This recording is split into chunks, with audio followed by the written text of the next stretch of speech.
Hey, welcome back, podcast friends. Now, in today's episode, this is a question that I get asked a lot. The question is, do you have to exercise in order to lose weight? Okay, first thing I want to make very, very, very clear. When most people say that they want to lose weight, what they mean is they want to lose fat, not necessarily weight. And hopefully, as I go through this podcast, you'll understand what I meant by that. But basically, if you don't eat anything at all, you just totally stop eating, you will lose weight. Okay, why? Why do you lose weight? Is because your body needs nutrients. It's got to have nutrients, and there's certain nutrients that your body doesn't make. You have to get it from the food you eat. So if you don't eat any food, your body will start eating itself. Okay, so because it started with nutrients, and we'll talk about that. But basically, there's a saying, and it's not exactly true, but you get the gist. But they say that you can go 3 minutes without oxygen, you can go 3 days without water, and you can go 3 weeks without food. Okay, it's not exactly true, but you get the gist of how important different things are. And the reason why I bring this up is because when you eat normally, well, not normally like most people eat, where they're eating carbohydrates all through the day, but if you're a good, healthy person and you're eating well, what you do is your body, and this talks about intermittent fasting and everything, and keeping your insulin levels low. So you only eat in like 6 to 8 hour time period, and the rest of the time you keep your insulin levels low. The reason why that's important is because there's a thing where your body is, there are thousands of different chemical processes going in your body. You're always making all this metabolic waste. You have cells that are dying all the time and being regenerated all the time. Your GI tract, your blood cells, your skin, your hair, your nails, all the chemical reactions going on. So we have a lot, our body needs a lot of energy all through the day. Okay.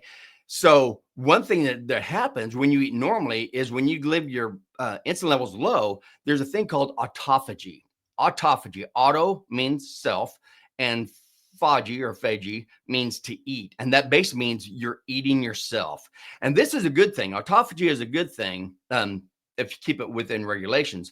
But basically what that does is all the metabolic waste that allows your cells time to get the metabolic waste out of your cells. And it lets you get rid of all the dead cells that are there. You've got to get rid of all this stuff. So there's things that your body is trying to get rid of, these byproducts, tries to get them out of your system. And that's normal. That's healthy. Get rid of the dead cells and rejuvenate with new cells. However, if you don't eat anything at all, this is called autocannibalism. This means you're not giving your body any nutrients, and it needs nutrients in order to grow, heal, thrive, and survive. If you do not eat the nutrients your body needs, your body will start eating itself. And this is not good. This is the bad thing. So, what do we mean? What nutrients are we saying you need? And I've said this before, there's 5 nutrients that you have to put in your mouth in order to give your body the vital nutrients. You have to give it amino acids, you have to give it fatty acids, you have to give it vitamins, minerals, and water. Those are the things that your body has to have. So amino acids, if you haven't heard any of my other podcasts, an amino acid, all protein is broken up to its basic building block. Think of like little Lego blocks. And the basic building block of a protein is called an amino acid. And if you take all the protein from all the plants and all the animals and you break them all down to their basic little building block of an amino acid, there's only a total of 20 different building blocks, 20 different amino acids. But from these 20 amino acids, our body can make up to 20,000 different proteins. And some of these proteins can be up to 27,000 amino acids long.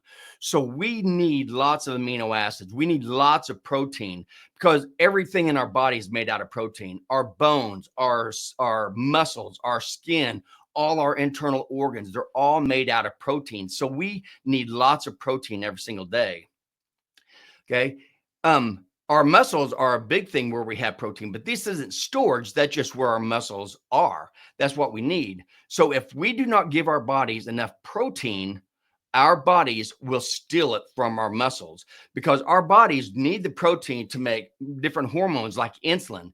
It needs it to save our vital organs, and our body knows what's vital. So it will save its vital organs by stealing the amino acids, stealing the protein from your muscles. So your muscle, you end up actually muscle wasting. Okay.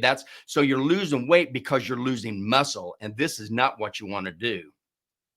The other thing you need are fatty acids. Like I said, of those on the amino acids, of those 20 total amino acids, 9 of those are considered essential amino acids, meaning your body doesn't make, and you have to get it from the food that you eat. So you have to eat protein. The other thing that you have to eat is fat and cholesterol. You've got to eat this because that's what helps increase your HDLs, which is your good cholesterol, which is produced in the intestines.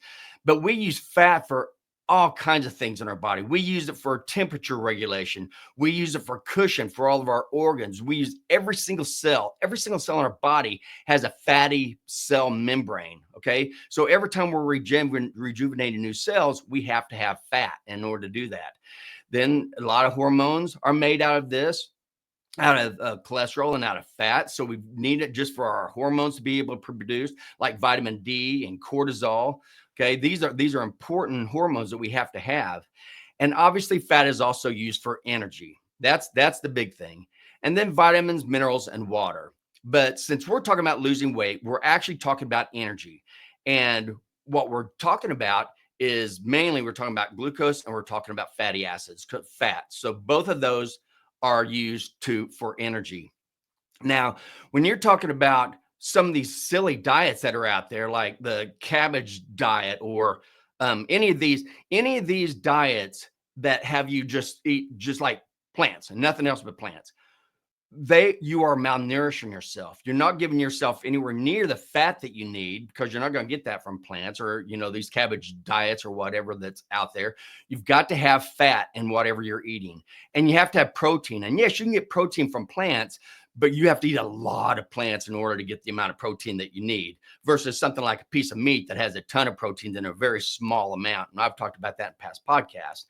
But what happens when you go on these starvation diets? What you're doing is you're causing your body to auto cannibalize.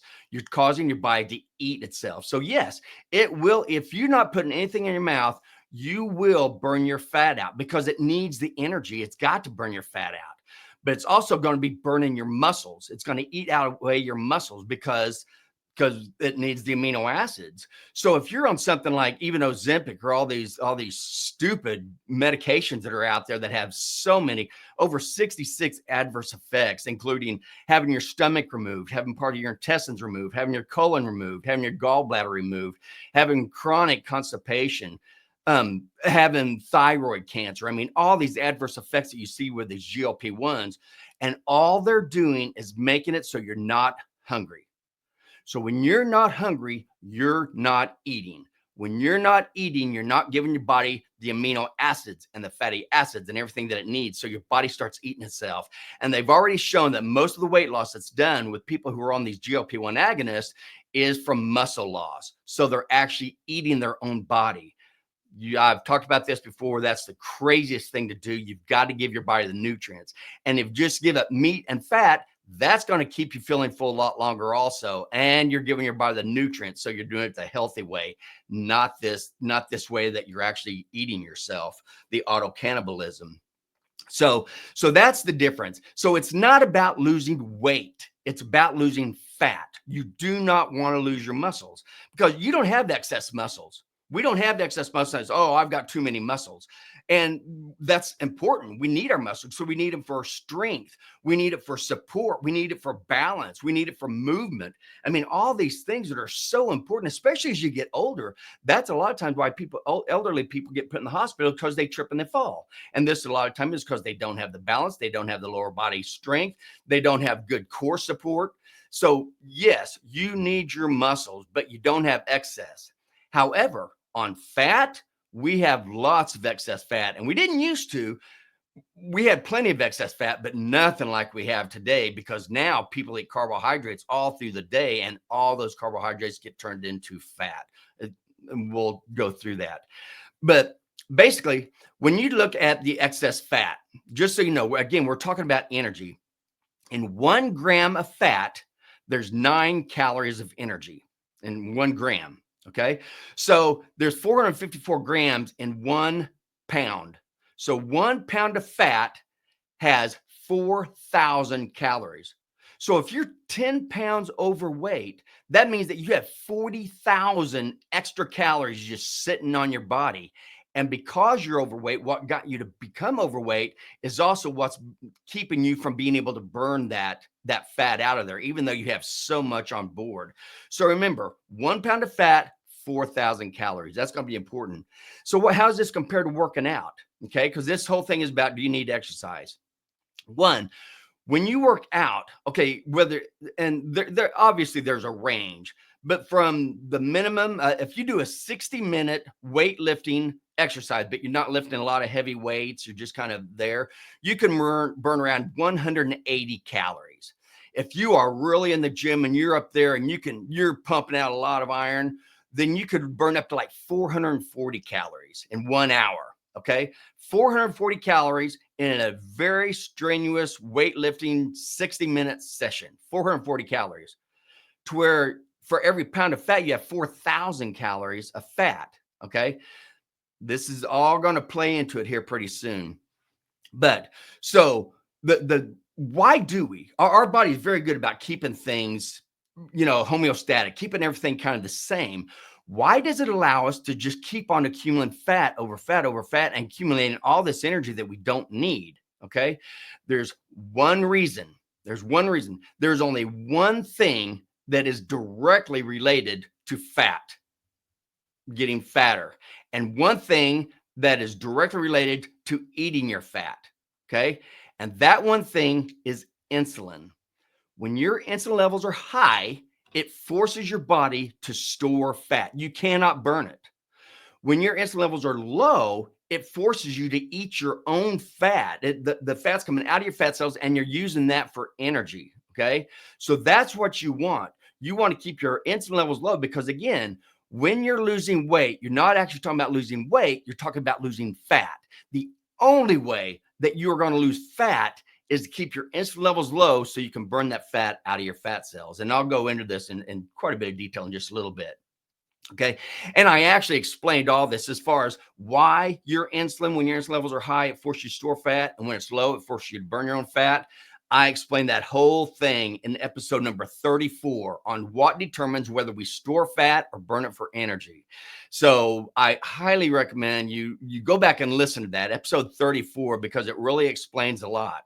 So what happens when your insulin levels are high? Okay. And again, you're going to learn all this in that podcast. When your insulin levels are high, first, that means you put glucose in your body because you put carbohydrates in your body, which is a plant-based food. So anything plant-based is made out of carbohydrates, which means glucose. So anytime you eat plant-based food, your glucose levels go high and you make your insulin levels go high.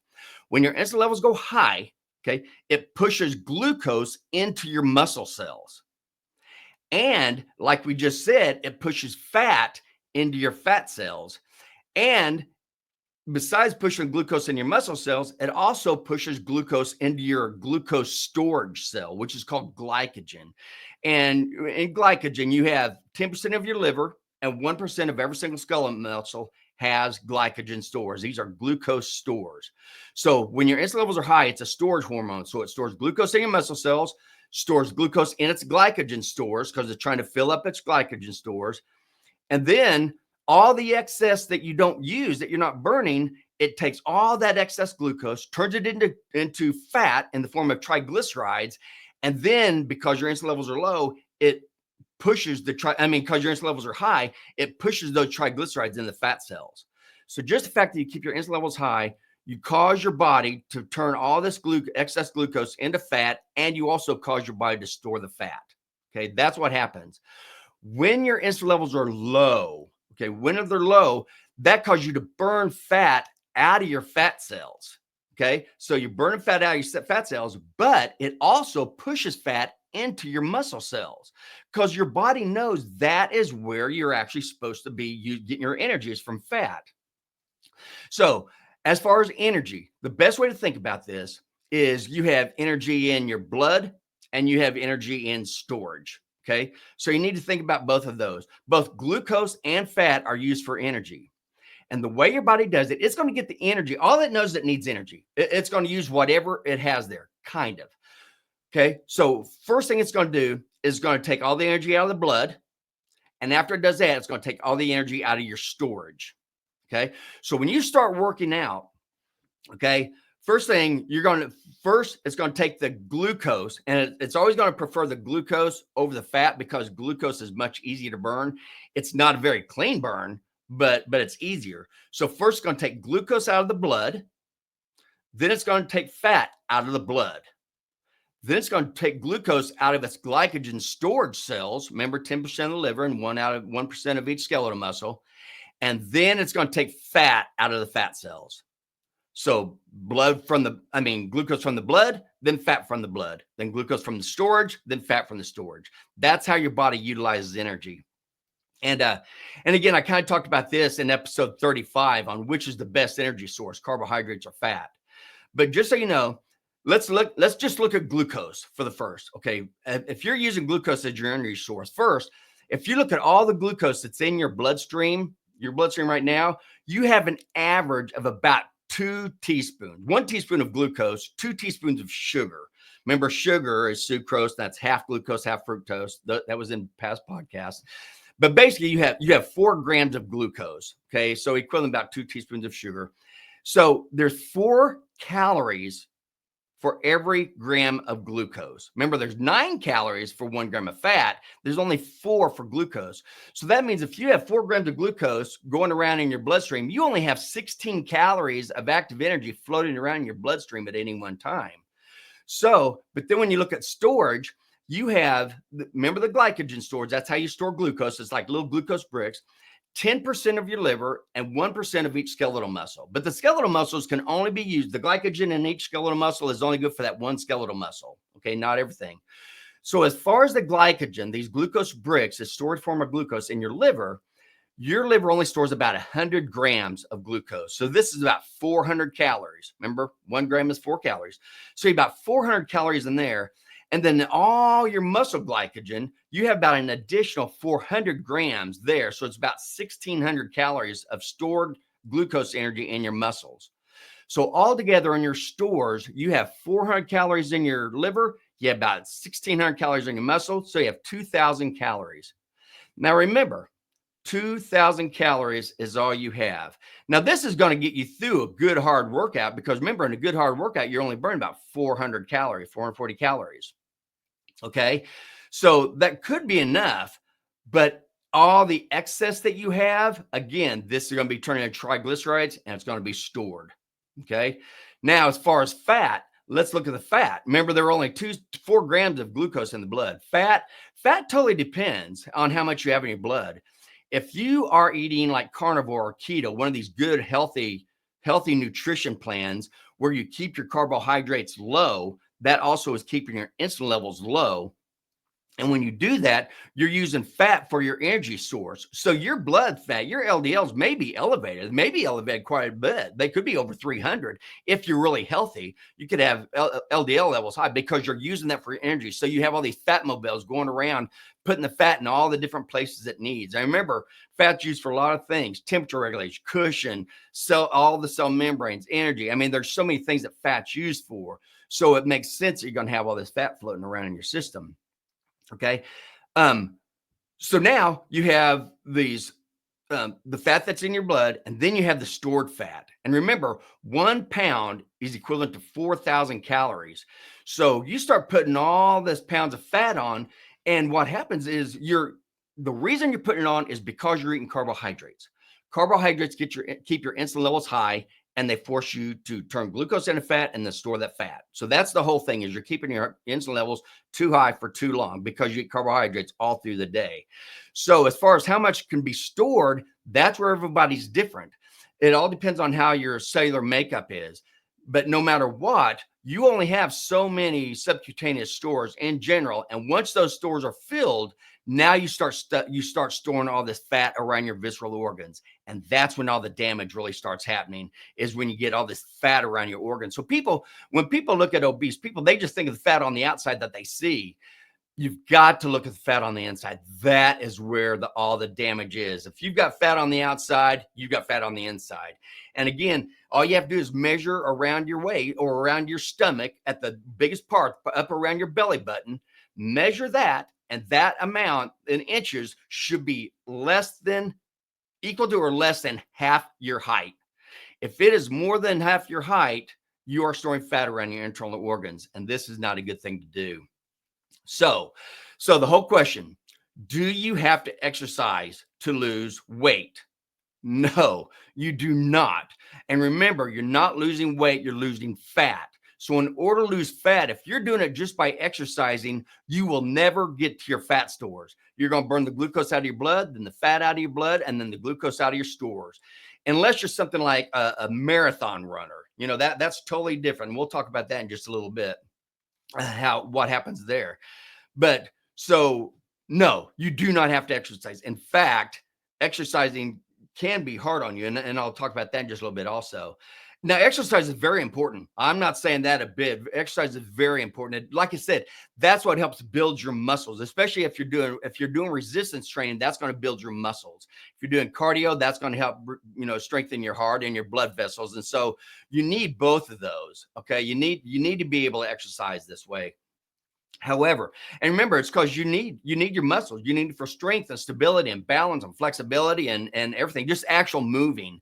And just moving is so important. You have to just move. And I did a whole podcast on this too, but in episode number 29, talked about why is moving your body important for infection, nutrition, and swelling. You have to move. In fact, our next two podcasts I'm going to be doing is going to be on that exact topic, just how important moving is. But so should you work out? Okay. So to lose weight, you can starve yourself to death and decrease all the nutrients that's coming in. Like if you're using Ozempic or one of these silly diets that don't give you any nutrients, yes, you will lose weight, but you're mainly losing muscle. Okay. You will be losing some fat also because your body's got to get energy from somewhere. So that's one way. If you work out, you will build muscles. And when you build muscles, you're building energy cells because you have a lot of mitochondria that it produces a lot of energy and it takes a lot of energy. So building muscle cells is actually a very good thing to do just for your overall health and your overall maintenance of body strength and everything else. However, if you're not used to working out, this is not the time to do that. And I'll explain that in just a little bit. But as far as your body weight set, it's called the body weight set point. And I did a podcast on this also, episode number 4. It's not about eat less calories and exercise more. Okay. And basically just real quick, what your body weight set point is that weight that everybody has their own body weight set point. And you know what that weight is, because that's that weight when you get on the scales, you're either up 5 or 10 pounds or you're down 5 or 10 pounds, but you know about what your weight normally is. And your body works very hard to keep it that way, whether it's healthy or not. That's the weight that because of your nutrition and your activity, that's where your body feels comfortable. However, your body wants to keep you there. So if you start to lose weight, your body does 2 things to try to get your weight back up. First, it makes you very hungry. So you're losing weight. Your body's like, no, you're losing way too much weight. You need to eat so you get your body weight back up. So it makes you ravenously hungry.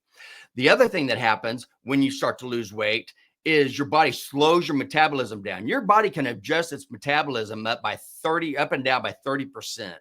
So your metabolism is way more than just exercise. Exercise is just a tiny bit of your metabolism. Okay. But what happens is if you start to lose weight, your body wants you back up, your weight back up. So it slows down your metabolism so it can get your weight back up. Okay. Why is this important? Because if somebody is not used to working out, they're not used to doing it. And then all of a sudden they go in, somebody says, oh, you just need to keep eating the same crap that you've been eating. They got you fat, just eat less of it and exercise. This is what happens. You start exercising, you start losing weight. your body, like I just said, is going to make you ravenously hungry. When you're ravenously hungry, if you don't change the type of food that you eat, you're going to eat that same crap, that same carbohydrates and everything, and that makes you even more hungry. So now you have your hormones making you hungry, and you have the carbohydrates, which when you eat carbohydrates, that makes you more and more hungry. Food companies know this. That's why they put carbohydrates in everything, so you can keep buying their food and keep making them rich as while you get sicker. So carbohydrates will make you hungry, and I've talked about that in past podcasts. And so will well, anyway, I've kicked that one. So now what you have to do is when you are hungry, okay, what you should do is eat meat and fat. Don't eat the carbohydrates, eat meat and fat. Meat and fat will keep you from being hungry. That's going to help balance out that hormonal thing. The other thing is it's going to make you very tired. Remember, it's going to slow your metabolism down. So this is the worst time for you to exercise. If you're not used to exercising, this is the worst time you could do it, because as you start to lose weight, you're going to be very tired. Now you're starting an exercise program that you've never done before, and now you're dead tired. So you're beat to death. You have no energy. You're starving to death. You hate it, and you go off the diet and you come back. And since your metabolism has been slowed down and your hunger's been speeded up, you actually end up gaining more weight than you did to begin with. Okay, that's what I want to get you away from. That's a roller coaster that ends. That's why I hate the word diet. Diet's like holding your breath underwater. You'll do it for a little bit, but eventually you're going to come up. And when you do, you're going to gasp for all the air you can. So what you should do is not exercise. If you're obese and you're not used to exercising, don't do it now. As you change your food and you start eating more animal-based product and stay away from the plant-based, especially ultra-processed food and the plants that grow below the ground, as you start doing that, you're going to start burning the fat out of your fat cells because you're keeping your insulin levels low, because fat doesn't affect your insulin levels low at all. Protein does just a little bit. Carbohydrates is what makes your insulin go up.